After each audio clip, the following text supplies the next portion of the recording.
ውድ ተመልካቾች ሰላም ጤና ይስጥልን። ከኢሳት ነጻ የህዝብ ሚዲያ ባሳለፍነው ሳምንት ወደ እናንተ ካደረስናቸው ዜናዎች መካከል አበይት የምንላቸው መራርጠን በድጋሚ የምናቀርብበት ኢሳት ሳምንታዊ እነሆ ጀመረ። ደረጀ ይልማ ነኝ።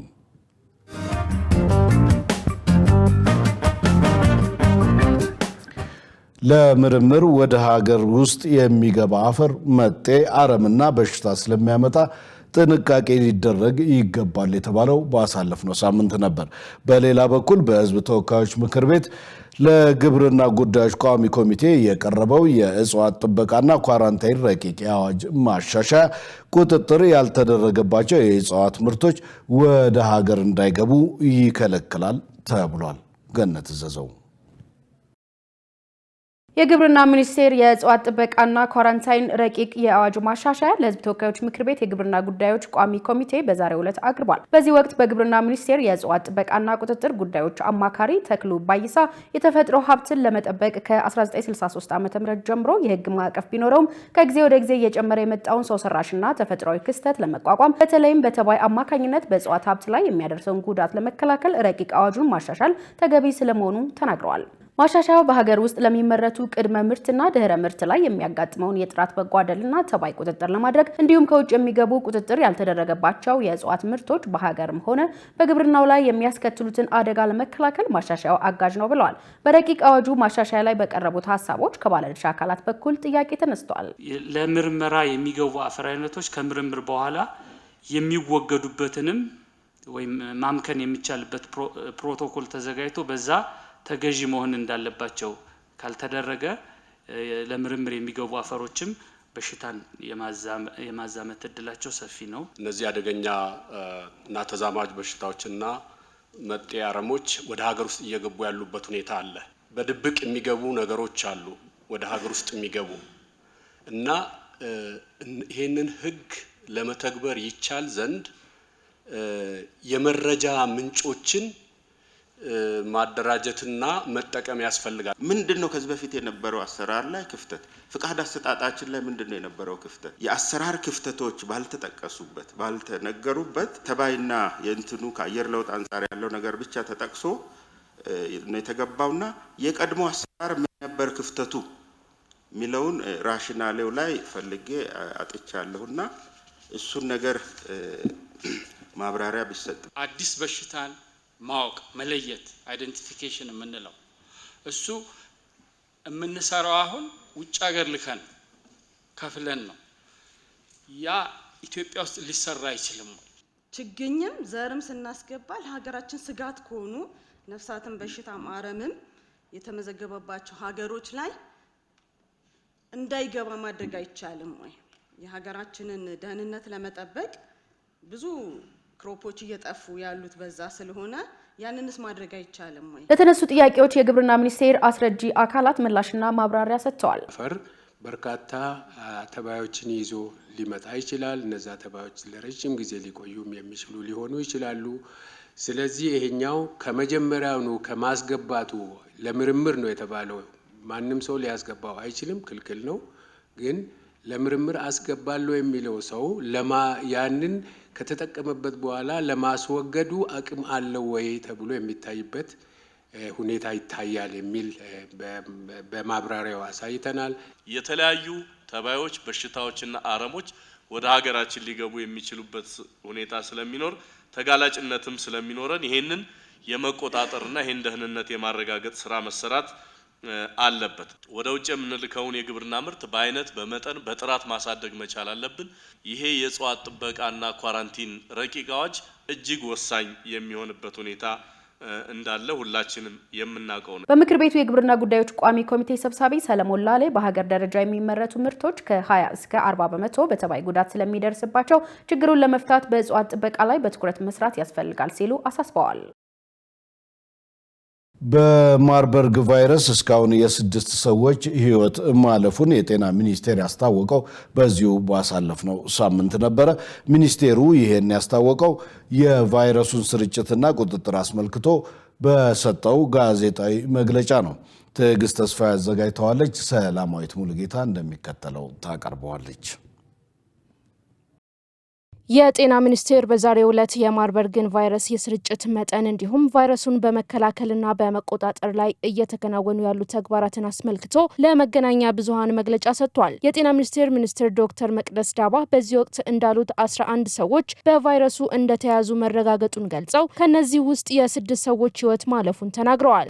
ዛሬ በጨመርናቸው ከሁለት የጧት ምርመራዎቻችን ጋር ስናደርገው ከ71 ምርመራዎች ውስጥ 11 በሚለው እንይዛለን። ቀጣይ ቀኑን በሙሉ እየሰራን ስለምንሄድ ግን ተጨማሪ መረጃዎችን እንጨምራለን ማለት ነው። ያ ምን ያሳየናል? 11 ሰዎች ግለሰቦች የቫይረሱ እንደተገኘባቸው አሁን አረጋግጠናል ማለት ነው። በዛሬው ሰዓት ብዙ ጊዜ የቀኑን ስለምንሰጥ የቀኑ ካለቀ በኋላ የሙሉ ቀኑ ላይ ደግሞ እንግዲህ ተጨማሪ ቁጥሮች ተጨማሪ ምርመራዎችም እየሰራን ስለምንሄድ የማታው ውጤታችን ላይ በጠቅላላ የምናሳውቀው ሲሆን ግን በአጠቃላይ ማታ እስካሁን ድረስ ባሉት ግን 2 ተጨማሪ ምርመራዎች አድርገን 1 ፖዚቲቭ አግኝተናል ማለት ነው። 71 ብለን የነበረውን ወደ 2 ጨመርንበት 73 ብለን ካልን ከ73 ሰዎች ውስጥ በ11 ሰዎች ላይ ቫይረሱ ተገኝቶ እንደነበር ማረጋገጥ ችለናል። ከዚህ በተጨማሪ ደግሞ 5 ህይወታቸው አለፈ የሚለውን አሁን በ6 እንይዛለን ማለት ነው። እስከ ትናንት ማታ በነበረን በየዕለቱ ከምናሳውቀው ጋር 5 ላይ ብለን የነበረው 6ቱ ህይወታቸው ያለፈ መሆኑ መረጋገጥ ተችሏል። ሚኒስትሩ አክለውም ከታማሚዎቹ ጋር ንክኪ ነበራቸው ተብሎ ከተጠረጠሩና በለይቶ ማቆያ የነበሩ 349 ሰዎች መካከል 119ኙ ክትትላቸውን ጨርሰው ከማቆያ የወጡ መሆኑን ገልጸው የቫይረሱን ስርጭት ለመግታት የህብረተሰቡ ትብብርና ተሳትፎ ወሳኝ በመሆኑ ማህበረሰቡ የድርሻውን እንዲወጣ አሳስበዋል። ንክኪ የነበራቸው ሰዎችን የመለየት ስራ አሁንም በሰፊው እየሰራን ያለ ነው።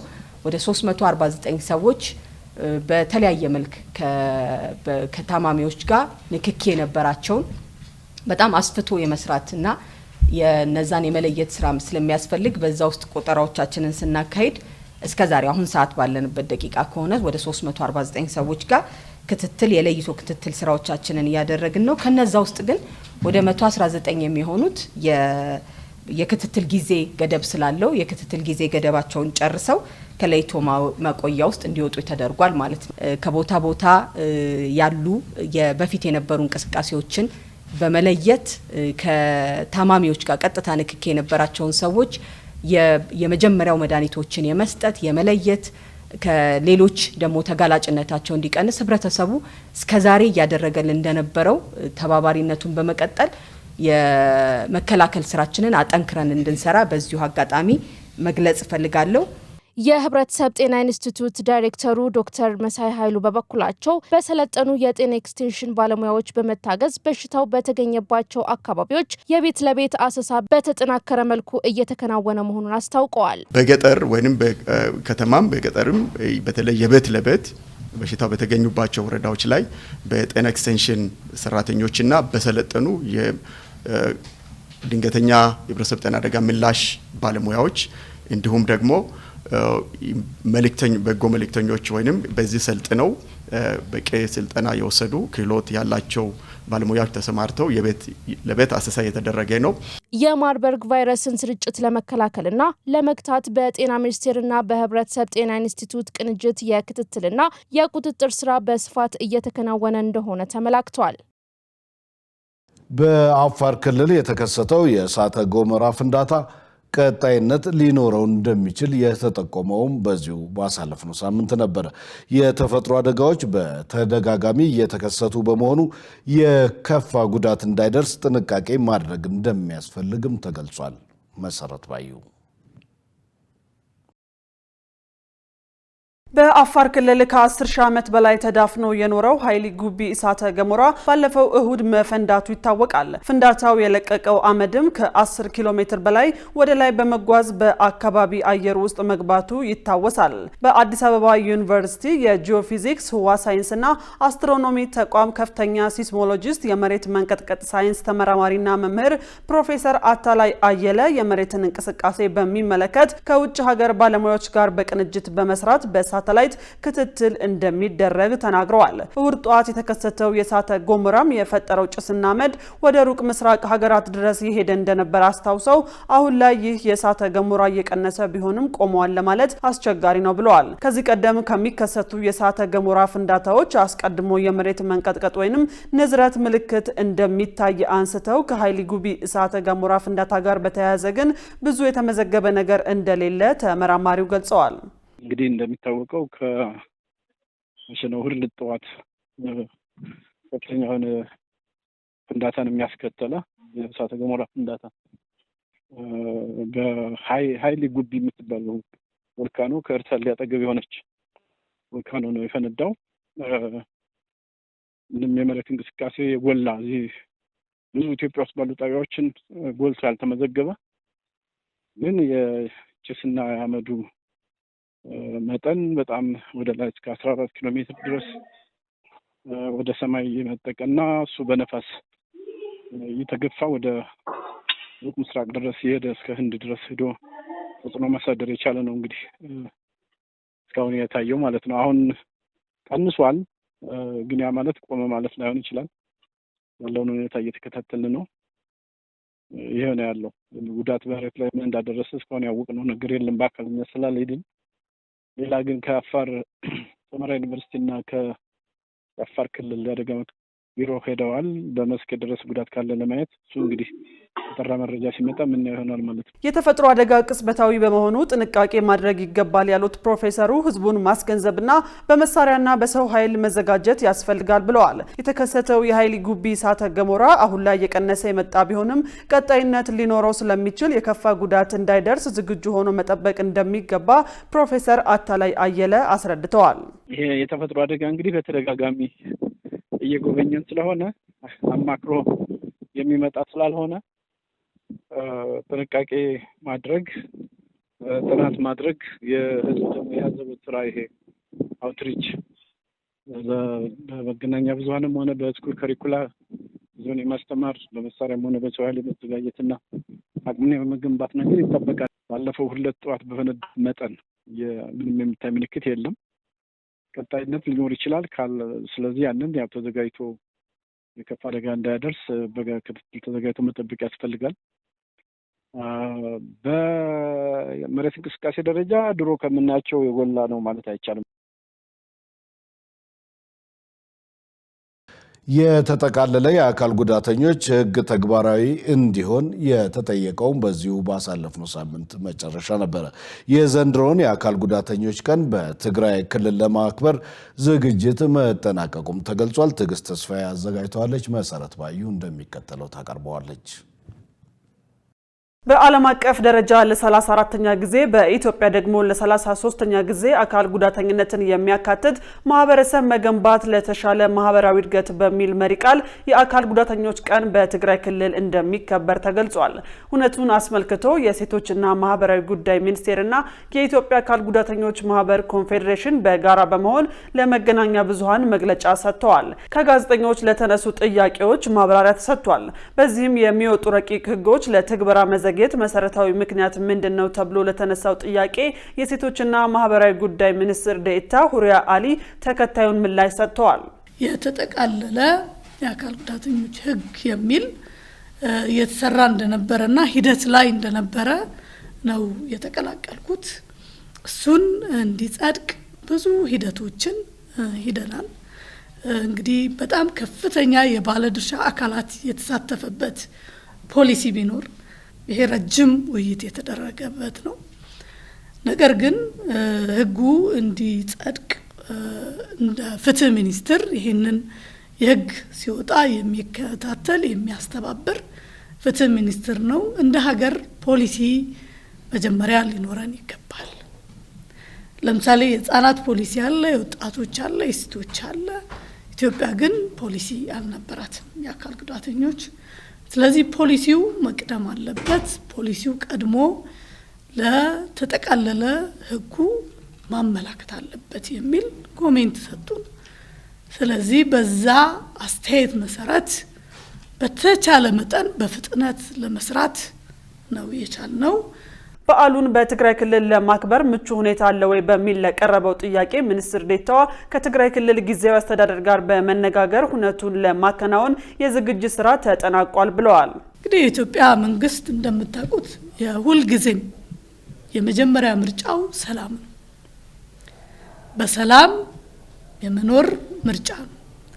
ስለዚህ ኢትዮጵያ እስካሁን ድረስ ያላት አቋም ከትግራይ ጋር ያለን ጉዳይ በሰላም መቋጨት፣ መፍታት፣ በሰላም መጨረስ ነው። ስለዚህ እንደ መንግስት እኛ ሰላማዊ ነው ብለን ነው የምንወስደው። በሰላም ሄደን ይሄ ጉዳይም አካል ጉዳተኞችን በተመለከተ ከፖለቲካም የሚገናኝ አይደለም። ስለ አካል ጉዳተኝነት ግንዛቤ መፍጠር፣ እዛ ላሉት አካል ጉዳተኞችን ተስፋ መስጠት ነው። የኢትዮጵያ አካል ጉዳተኞች ማህበር ኮንፌዴሬሽን ዳይሬክተር አባይነህ ጉጆ በበኩላቸው ሁነቱን አስመልክቶ ተከታዩን አክለዋል። ማክበር ዋና ዓላማው ምንድነው? በመጀመሪያ ደረጃ የአካል ጉዳተኞችን ጉዳይ ላይ የተዛቡ አመለካከቶችን ከመቅረፍ ጋር ተያይዞ ግንዛቤ ማሳደግ ስራዎችን የምንሰራበት ነው። በሌላ በኩል ደግሞ ለአካል ጉዳተኞች የሚጠቅሙ ከፖሊሲ ማዕቀፍ ጀምሮ ያሉ ጉዳዮች የት ነው ያሉት ብለን ለአካል ጉዳተኞችም እድል ፈጥረን መንግስትን የሚጠይቁበት መንግስት ምላሽ የሚሰጥበትና ከዚህ ጋር ተያይዞ የጋራ መግባባት ፈጥሮ ሲቪል ሶሳይቲውና መንግስት እንደዚሁም ፖለቲካ ፓርቲዎችም ጭምር በአጠቃላይ የአካል ጉዳተኞቹ ለንተናዊ ተደራሽነት ላይ የሚሰሩበት ጥሪ የሚቀርብበት መድረክ ነው ማለት ነው። እንዳጠቃላይ ዓለም አቀፉ የአካል ጉዳተኞች ቀን ህዳር 24 ቀን 2018 ዓ.ም በትግራይ ክልል በተለያዩ ሁነቶች እንደሚከበር ተመልክቷል። የምስራቃዊ ሲዳማ ዞን አስተዳደር የጤና መድን አገልግሎት ተጠቃሚዎችን ፍላጎት ለማሟላት እየሰራ መሆኑን የገለጸውም በዚሁ ባሳለፍነው ሳምንት ነበረ። ለህብረተሰቡ የሚሰጠውን የጤና አገልግሎት ለማሻሻል በዞኑ የጤና ተቋማት እየተገነቡ መሆኑንም ገልጿል። ገነት ዘዘው ኢሳት በሲዳማ ክልል ምስራቃዊ ሲዳማ ዞን ተገኝቶ በጤና ተቋማት የሚሰሩትን ስራዎችና የአገልግሎት አሰጣጡን ተመልክቷል። ተጠቃሚዎችንም አነጋግረዋል። የዞኑ ዋና አስተዳዳሪ ግዛቸው ኖኦራ ጤናማ ማህበረሰብ ለመፍጠር ለላቀ ውጤትና ጥራት እንስራ በሚል ተነሳሽነት እየሰራ ነው ብለዋል። ዋና አስተዳዳሪው በዞኑ 2 የመጀመሪያ ደረጃ ሆስፒታሎች መኖራቸውን ጠቅሰው የህብረተሰቡን የጤና አገልግሎት ተደራሽነት ለማሻሻል የጤና ተቋማት እየተገነቡ መሆኑን ተናግረዋል። ሆስፒታሎች ውስጥ 2 መድኃኒት ቤቶች እንዲኖር ነው ያደረግነው። አንደኛው ዋናው መደበኛ የሚታከሙ ሰዎችና ሁለተኛው ደግሞ በጤና መድህን ኢንሹራንስ ያሉ ሰዎች የሚታከሙበት መድኃኒት ቤት ተፈጠረ። ጤና መድህን ላይ አባል ሆኖ በመታወቂያ ካርዳቸው የሚታከሙ ሰዎች መድኃኒት አጥተው ወደ ውጪ ሲሄዱ አንደኛውም ገንዘብ አይኖራቸውም፣ ሁለተኛ ታክሞ መድኃኒት ሳይዙ የመሄድ እድሉን በጥናት ተለየ። ያምን እናድግ ተባለ። ለብቻቸው መድኃኒት ቤት እንዲኖር ተደረገ። መድኃኒት አቅርቦቱን 2015 ጀምሮ ክልሉ መንግስት 30 ሚሊዮን በላይ ተበጅቶ መነሻው ስለተፈጠረ ያ ደግሞ ሪቮልቭ እንዲያደርግ ለብነት እንዲቀንስ ለብነት ሲታይ ደግሞ እርምጃ ተወስዶ ማረም ያ አንዱ ቦታ ሲታረም ወደ ሌላው ተሞክሮ አድርገን በየወቅቱ ሰነድ መልክ እየተዘጋጀ ጥሩ ሂደት ላይ ነን። አሁንም ማህበረሰባችን ውስጥ ያለው ፍላጎቱ ብዙ ነው። አሁንም ያላሟላው ነገር አለ። ብዙ ማሽኖች እየቀሩን ያሉ ብዙ ገንዘብ የሚፈልጉ የቦና አጠቃላይ ሆስፒታል ዋና ስራ አስኪያጅ አሸናፊ ቢሊሶ ሆስፒታሉ የተገልጋዮችን ፍላጎት ለማሟላት እየሰራ ይገኛል ብለዋል። የተገልጋይ ፍላጎት ምንድነው? ምን ያስፈልጋቸዋል? ምንን ፍለጋ ወደ ሌላ ቦታ ይሄዳሉ የሚለውን ያንን ፎከስ አድርገን ከአንድ ዓመት በፊት የጨቅላ ህጻናት ሞት በተወሰነ ደረጃ ነበር። ምንድነው ምክንያቱ የሚለውን አጠናን። እናቶች የሚወልዱበት ክፍል እዛው ነው። ከፊት ለፊት ደግሞ ጨቅላ ህጻናት ጽኑ ህመም ክፍል ለብቻ አስቀምጠናል ማለት ነው እዛው። እንደ ሆስፒታላችን ደግሞ የጨቅላ ህጻናት ሞት እጅጉን ቀንሷል። ዋና ስራ አስኪያጁ አያይዘውም የጤና መድህን አገልግሎት ተጠቃሚውን አሃዛዊ ቁጥር ለመጨመር ተገልጋዩ የሚያነሳውን የመድኃኒት አቅርቦት እጥረት፣ የአገልግሎት አሰጣጥ ክፍተትና ሌሎች ተያያዥ ጉዳዮችን ተለይተው ችግሮቹ መፈታታቸውን ተናግረዋል። ጤና መድህን የሚቆርጡ ሰዎች በቁጥር እንዲጨምሩ እንደ ተቋም ምን ማድረግ አለብን የሚለውን እንደ ቦና አጠቃላይ ሆስፒታል በማኔጅመንት አግሪ አርገን በቦርድም አግሪ አርገን ለየን ችግር። ስለዚህ እንደ ተቋም ለማን መዘጋጀት አለብን? ማን ነው ለኛ ኮንፊደንሻል ሆነን የምንጠብቀው ከስተመራችን ማን ነው የሚለውንም ለየ። የጤና መድህን ተገልጋዮች አገልግሎት የሚያገኙበት ወይንም የክፍያ ሬጂስትሬሽናቸውን እዛ አስመዝግበው የሚወጡበትን ስርዓት አዘጋጅ። አሁን ከዛ ወዲህ የተገልጋይ እርካታም ወደ 97% በሚባል ደረጃ ከፍ ብሏል ማለት ነው። በተቋሙ አግኝተን ካነጋገርናቸው የጤና መድን ተጠቃሚዎች መካከል አንዷ በበኩላቸው በሆስፒታሉ ስለሚያገኙት አገልግሎት እንዲህ ሲሉ ይናገራሉ። እቺ ነገር ትንሽ ትመስላለች፣ ብዙ ህይወት አድናለች። ሀገራችን አሁንም በሰፊ እቺ ጤና መድን እየተራመደች አትታጠፍበት። እየታከምኩ ያለሁት ኪሴ ልክ ሳይሆን በበሽታዬ ልክ ነው። እንኳን ሌላ ነገር ይቀርቶ አልጋ ራሱ የሚከፍል ቢሆን 27,000 ብር ነው የሚሆነውና ሁሉንም አገልግሎት በነፃ ነው እያገኘው ያለሁት። ማንም ቢሆን በዚህ አባል ሆኖ ተጠቃሚ ቢሆን ይመክራለሁ። የበንሳ ወረዳ ምክትል አስተዳደርና ጤና ጥበቃ ጽሕፈት ቤት ኃላፊ ደበበ ደገፉ ደግሞ የህብረተሰቡን ጤና ለማሻሻል እንዲሁም ጽዱና ምቹ አገልግሎት ለመስጠት በወረዳው 25 የጤና ተቋማት ጥገናና እድሳት እንደተደረገላቸው ተናግረዋል።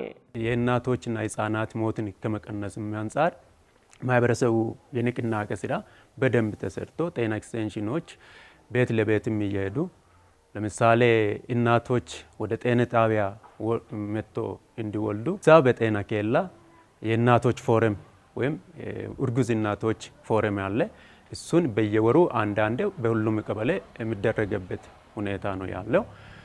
ጤና ኤክስቴንሽን ብቻ ትምህርት አትሰጥም። ከጤና ጣቢያ ሚድቫይፈር በሌለበት ኤችኦ ሄዶ አስፈላጊ የሆነውን ትምህርት እያስተማረ ከዛ የተማሩ እናቶች መወለጃ ጊዜያቸው ሲቀርብ ወደ ጤና ጣቢያ መጥቶ እንዲወልዱና ለሁሉም ጤና ጣቢያዎች ማቆያ እናቶች ከመወለድ በፊት ማቆያ ሰርተናል። ውድ ተመልካቾች ከኢሳት ሳምንታዊ ዜናዎች ወደ እናንተ መድረሳቸው እንደቀጠሉ ነው። አሁን ደግሞ ወደ ውጭ ዘገባ አልፋለሁ። የሴኔጋል መንግስት የቀድሞውን አስተዳደር በብድር ገንዘብ ምዝበራ የወነጀለው በዚሁ ባሳለፍነው ሳምንት መጨረሻ ላይ ነው። የኢኮኖሚ ባለሙያዎች ጉዳዩ ፖለቲካዊ መሆኑንና የበጀት መጠኑ የምዕራብ አፍሪካ የኢኮኖሚና ገንዘብ ህብረት ገደብን ማለፉን በመናገር ግልጽ ያልሆነው የፋይናንስ አሰራር ዓለም አቀፍ ተአማኒነትን ይጎዳል ሲሉ አስጠንቅቀዋል። ዮሐንስ ተስፋ። በሴኔጋል የተነሳው የብድር ዕዳ ክርክር በከፍተኛ ሁኔታ ውጥረት ፈጥሯል። በአሁኑ ወቅት በስልጣን ላይ ያለው መንግስት ደግሞ በቀድሞው አስተዳደር ላይ ጣቱን በመቀሰር በዕዳ ስም ከፍተኛ ምዝበራ ሲፈጽም እንደቆየ ጠቅሶ በዚህም ምክንያት ክስ አቅርቦበታል። የኢኮኖሚ ባለሙያዎች በበኩላቸው የሴኔጋል የዕዳ ችግር ከኢኮኖሚ ይልቅ ፖለቲካዊ ነው በማለት አጥብቀው ይከራከራሉ። ለዚህ ደግሞ የምዕራብ አፍሪካ የኢኮኖሚና የገንዘብ ህብረት የሚደነግጋቸው ህጎች አሉ። በሌላ በኩል ደግሞ ግልጽነት የሚያስፈልጋቸው የዓለም የገንዘብ ተቋምና የዓለም ባንክ ህጎች አሉ። ችግር አለ የምንለው በዚህ ረገድ ብቻ ነው በማለት ምክንያታቸውን እንዲህ ያስቀምጣሉ። በበለጸጉ ሀገሮች ውስጥ ይህ ዕዳ በጀታቸው ውስጥ አይካተትም። እኛ ግን ይህንን ዕዳ በጀታችን ውስጥ ለማካተት መርጠናል። ይህም ማለት የእኛ በጀት መስፈርቶችን አልፏል ማለት ነው። ከጠቅላላ የሀገር ውስጥ ምርት 70 በመቶ መሆን ሲገባው እስከ 132 በመቶ ደርሷል። ነገር ግን ዕዳ ማክሮ ኢኮኖሚያዊ ድምር አይደለም። የምዕራብ አፍሪካ የኢኮኖሚና ገንዘብ ህብረት መስፈርቶች ደግሞ ከኢኮኖሚ ይልቅ ፖለቲካዊ ናቸው። የዓለም አቀፉ የገንዘብ ተቋም IMF የልዑካን ቡድን በሴኔጋል መንግስት የተተቸውን የኢኮኖሚና የዕዳ ችግር መርምሮ ከውሳኔ ላይ ለመድረስና ሀገሪቱ ከገባችበት ቅርቃር እንድትወጣ ለማገዝ በሚል የመስክ ጉብኝት አካሂዷል።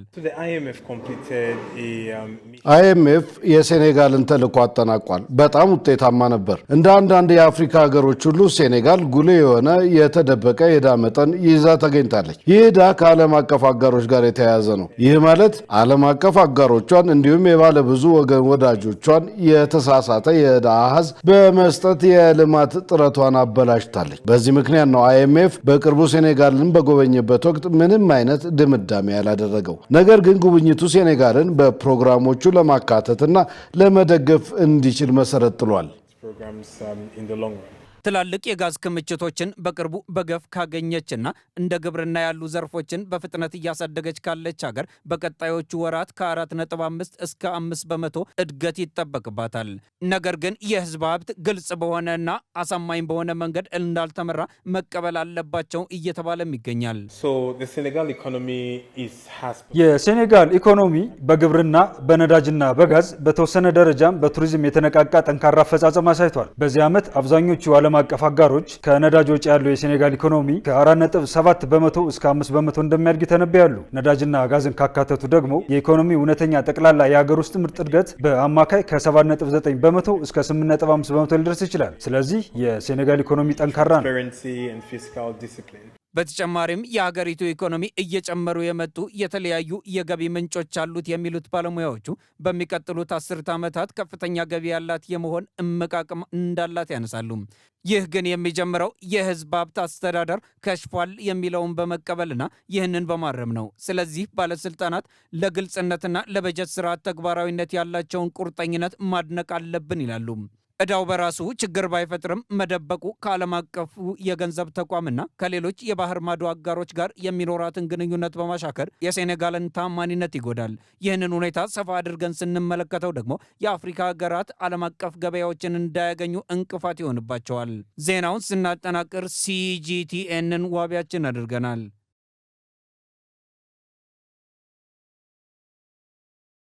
የሩሲያንና የዩክሬንን የተኩስ አቁም ስምምነት የሚያደናቅፍ ጥቃት መፈጸሙ የተገለጸውም በዚሁ ባሳለፍነው ሳምንት መጨረሻ ላይ ነበረ። ያም ሆኖ ቮሎዲሚር ዘለንስኪ ለተኩስ አቁም ስምምነት ተፈጻሚ ዝግጁ መሆናቸውን ተናግረዋል። ዮሐንስ ተስፋ ከዲፕሎማሲያዊ ውይይት ባሻገር ይህ በዩክሬን ውስጥ ያለው የሩሲያ ጦርነት ገዳይ እውነታ ነው። እነዚህ የኪየቭ ነዋሪዎች ባለፈው ምሽት በሩሲያ ከደረሰባቸው የሰው አልባ አውሮፕላን ድብደባ አምልጠዋል። ጥቃቱም በቅርቡ ይቆማል የሚል ተስፋ የላቸውም። ድርድሮች እየተካሄዱ እያለ በኪየቭ ብቻ ብዙ ሰዎች መሞታቸውን ማመን አልችልም። ይህ በእኛ ላይ እያደረጉ ነው። ምንም አይነት እምነት የለኝም። አንድ ሰው ሊጠላው በሚችለው መጠን ሁሉ ይህንን ነገር ጠለዋለሁ። ዩክሬን በበኩሏ በተመሳሳይ ዕለት በሩሲያ ላይ ጥቃት የፈጸመች ሲሆን በዚህም በነዳጅ ማከማቻዎችና በጥቁር ባህር ወደብ ላይ ኢላማ አድርጋለች። ግጭቱን ለማስቆም በቅርብ ቀናት ውስጥ በርካታ ዓለም አቀፍ እንቅስቃሴ ታይቷል። በጄኔቫ በአሜሪካ አደራዳሪነት የተዘጋጀው የሰላም እቅድ መጀመሪያ ላይ ዩክሬን ግዛቷን አሳልፋ እንድትሰጥና የጦር ኃይሏን እንድትቀንስ የሚጠይቀውን የሩሲያ ፍላጎት የመደገፍ አዝማሚያ በማሳየቱ የተወሰነ ስጋት ፈጥሮ ነበር። ሆኖም ዩክሬን የሀሳቡን ዋና ፍሬ ነገር እንደተቀበለችና ለትግበራው ወደፊት መሄድ እንደምትፈልግ ገልጻለች። በጄኔቫ ከነበሩ ስብሰባዎችና ንግግሮች ጥሩ ውጤት አግኝተናል። ዩክሬን በተደራዳሪ ቡድኖቻችን የተዘጋጀውን ማዕቀፍ አቅርባለች። ያ ማዕቀፍ በቀረበው ሰነድ ላይ የተመሰረተ ነው። ከአሜሪካ ጋር በፕሬዚደንት ትራምፕ ልዩ ተሳትፎና ከአውሮፓ ጋር በመሆን ወደፊት ለመራመድ ዝግጁ ነን። ሞስኮ የጀመረችውን ጦርነት ለማስቆም ያለመው አሜሪካ መራሹ ዲፕሎማሲያዊ ሂደት ይህንን የመሰለ ቢሆንም ከዚህ ውይይት በስተጀርባ ሌላ የሩሲያ ሚሳይልና ሰው አልባ አውሮፕላን ጥቃት ከደረሰ በኋላ ቭላዲሚር ፑቲን የጦር መሳሪያውን ዝም ለማሰኘት ይስማማሉ ወይ በሚለው ላይ ትልቅ ጥርጣሬ አለ። በሰላም እቅዱ አላምንም። ፑቲን እስኪያጠፋን ድረስ አያቆምም። አንድ ነገር ይጽፋሉ፣ ሌላ ነገር ያደርጋሉ። ጦርነቱ አይቆምም። እኔ እንደሚሰማኝ ከሆነ ምንም አይነት ድርድር አይሰራም። በየቀኑ የሚደረጉ ውጊያዎችና የሚደርሱ ጥቃቶች እውነታ ከሰላም እቅዱ ዲፕሎማሲያዊ ቋንቋ ጋር በእጅጉ ይቃረናሉ። ነገር ግን የተስፋ ጭላንጭሉ እንዳለ ይታያል። ዶናልድ ትራምፕ ባህላዊውን የምስጋና ቀን ስነስርዓት በታደሙበት ወቅት እንዳሉት ለሰላም ስምምነቱ እጅግ ከፍተኛ ጥረት ተደርጓል። 8 ጦርነቶችን በ9 ወራት ውስጥ አስቆሚያለሁ። እናም የመጨረሻውን ጦርነት ማስቆም ላይ እየሰራን ነው። ቀላል አይደለም፣ ግን ወደ መጨረሻው የምንደርስ ይመስለኛል። በዩክሬንና ሩሲያ መካከል ባለፈው ወራት 25,000 ወታደሮች ሞተዋል። ስለሆነም ለስምምነቱ በጣም ተቀርበናል ብዬ አስባለሁ። የምናየው ይሆናል። ያኛው ቶሎ ያልቃል ብዬ አስቤ ነበር። ሆኖም የአሜሪካው ፕሬዝዳንት ስምምነት እስኪደረግ ድረስ ከዘለንስኪም ሆነ ከፑቲን ጋር እንደማይገናኙ ትሩዝ በተሰኘው ማህበራዊ ገጻቸው ላይ በመጻፍ ፍርዱን የማዘግየት አዝማሚያ አሳይተዋል። ዩክሬን በበኩሏ አቋሟን ግልጽ ለማድረግ ከአውሮፓ አጋሮቿ ጋር እየተማከረች ትገኛለች። መረጃውን ስናጠናቅር ስካይ ኒውስ እና ዶይቼ ቬለን ዋቢያችን አድርገናል። ውድ ተመልካቾች ከኢሳት ሳምንታዊ የዕለቱ ዜና የእስካሁኑ ነበረ። ከዜናው ጋር ደረጀ ይልማ አብሬያችሁ ቆይቻለሁ። ከቀሪ ኢሳት ዝግጅቶች ጋር ሰናይ ጊዜ